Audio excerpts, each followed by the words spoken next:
everyone, so today I'm installing these handle covers on the F80 that I've been seeing a lot of people talking about and saying a lot of good things about, actually.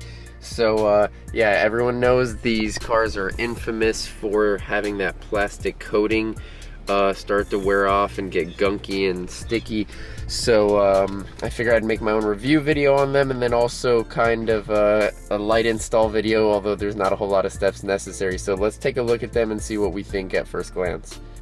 Okay, so I bought these on Amazon, and I'll put the link in the description, but they come in pairs and they have all different types of colors to match the interior. They have the black, the tan, and then they have the carbon fiber design, which is what I went with since I obviously have a lot of carbon fiber in the F80. But if you guys can see, they actually look pretty legit. They do have like a gloss finish to them, and compared to like the real carbon fiber, it's not drastically different, especially if it's going to be in the back of the handle anyway. So yeah, I mean, at first glance, for 25 bucks for the pair, I'd say they're not bad. Now, the big deciding factor of whether I'll recommend these or not is obviously going to be the fitment. But in terms of installing, people say you literally just slide them in and pop them into place. So let me see if I can do this with one hand without breaking them. Oh yeah, easy. So slide them in and then push them into the corner. And that's it, and they don't move. Wow.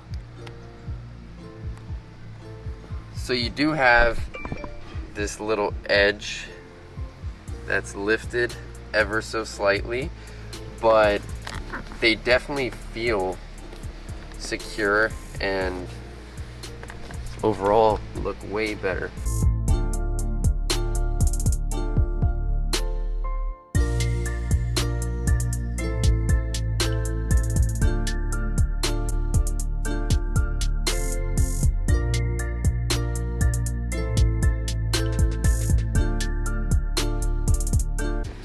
Just like that, they pop into place, and I'm actually super impressed with how flush they sit. And that's it, guys. That wraps it up. So I mean, in terms of difficulty installing, I'd probably give it a 1 out of 10. As you guys saw, it takes a matter of a minute just to pop those suckers in, and that's it. I scratched the leather on the driver's side a tiny bit with one of the edges, so definitely shimmied in there very carefully, but that's it. In terms of quality, I'd probably give it like a 9 out of 10 because they are very high quality for the price. They fit well, they sit nice. I just kind of wish they also offered a real carbon fiber, because for anyone that has carbon fiber accents in the car, that would then look 100%, and I'm super picky, as I'm sure many of you guys are. So yeah, that's it, guys. If you have any questions, obviously feel free to comment down below, and I'll see you guys in another video. Take it easy.